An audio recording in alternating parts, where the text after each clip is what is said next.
A 31-year-old Hot 100 single? Hey everyone, welcome back to Reese's Reviews. This week we're talking about a musician, an artist by the name of Jeff Buckley. You've probably heard of him recently. He just received his very first Hot 100 ever, which is kind of sad and weird and cool because this song was actually released nearly 30 years ago. Actually, just over 30 years ago. It was released in 1994. Jeff Buckley, prolific artist. As we look through some of the history of Jeff Buckley, he was actually born in Anaheim, California, back in the day in 1966, November 17th, 1966. He was born in Southern California, grew up a very musical person. Both of his parents were musicians, and he was no exception to that rule. Most of his career, he was actually a studio musician. He played guitar for a lot of other bands, got into a lot of different stuff, like jazz fusion, all kinds of cool stuff. And then ultimately ended up making his own music. The reports say, after years of working on other people's music, some people actually heard the stuff that he had written and made himself, and they liked it. He got signed to a record deal. He had moved to New York in the meantime to join that music scene there, and he recorded an album, the album which is the topic of our conversation today, entitled Grace. Grace was released in 1994. It is the only album that he was alive to release, unfortunately. And so this all took place in mid-1993. Worked on this album, assembled a band, got it all together, and released August 23rd, 1994. He had been performing. He'd been quite the influence on a lot of different artists like Radiohead. You'll probably find as we continue to go along, I love Radiohead. They'll probably come up a lot. Anywho, he moved from New York to Tennessee, and while he was waiting for his band to come down to record his next album, he befell a tragic accident, drowned swimming in a river one night. Not a whole lot of information going into this. He had a friend with him, and he just disappeared under the water, and they found him a while later, washed up in some weeds on the side of the river. Very, very sad because his music was catching on. It had not received a ton of huge critical acclaim. However, other musicians were big fans. It's noted that musicians such as David Bowie have talked about this album, Grace, and listed it as one of their 10 albums that they would take with them if they were stranded on a desert island. This album is incredible, absolutely incredible. We can go through some of the lyrics because he kind of had everything going for him. Prolific guitar player, transcending his vocals were. They were just otherworldly. He sings in a way that you don't hear anyone sing today. Some of these lyrics, for instance, Mojo Pin. I'm lying in bed, the blanket is warm. It's very direct, but it's very poignant. It's not really waxing poetic, but it stands out.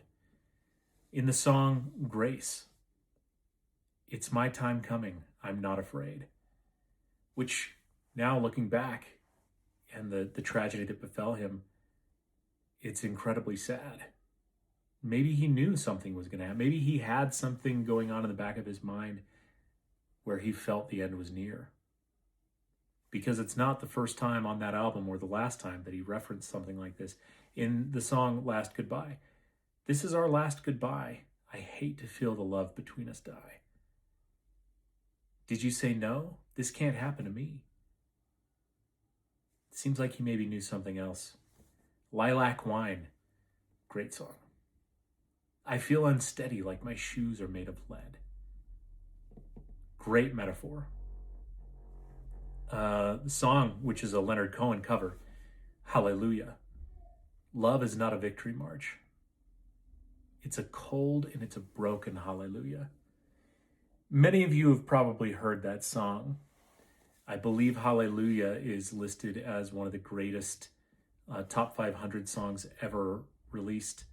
It's not even his song. It's a cover. It's a cover he did of Leonard Cohen, Hallelujah. Which, like, if you've seen Watchmen, Hallelujah, Leonard Cohen's version of that song is in that movie. But the song that is taking off right now, that just hit the Hot 100, is Lover, You Should Have Come Over.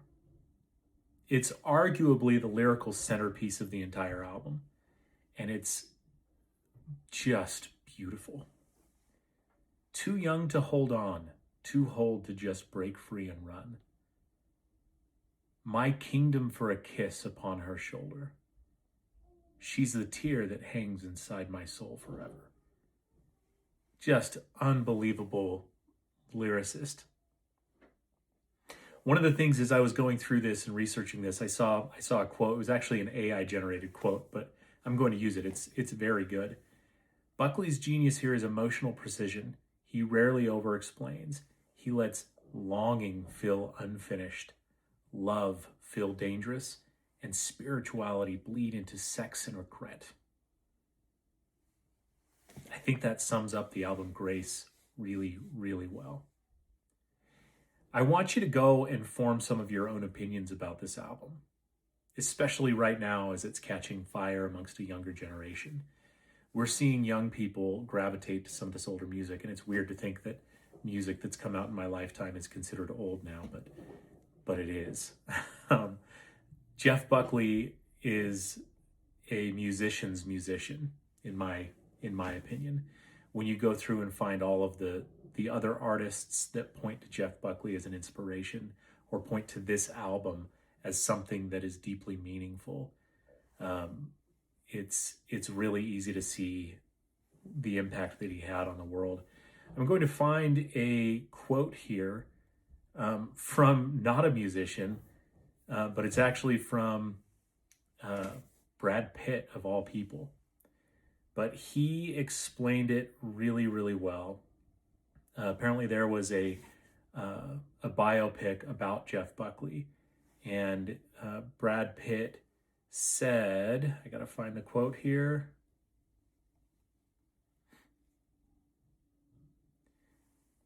He called this album and Jeff Buckley a conduit, and absolutely haunting. He said it's just been a bit of an obsession for him. He talked about how this record stays with you. It gets underneath your skin and it just stays with you. And I have to say, I actually agree.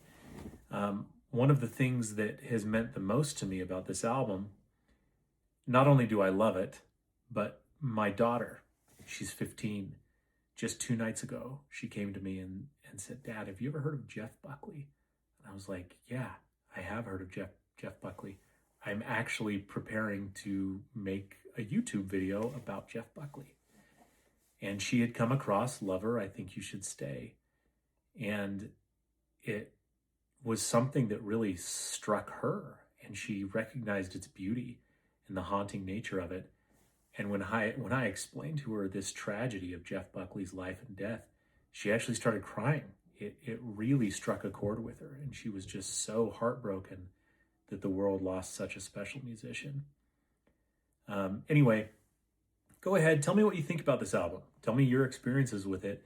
But also let me know what artists have meant a lot to you. I want to know if there's some stuff that I haven't heard of. I know there is, of course, but I want to hear what you want to hear about. Help me have experiences with music, just like I want to help you have experiences with music. But yeah, be active with me, and I'll be reactive, and we can experience some of this stuff together.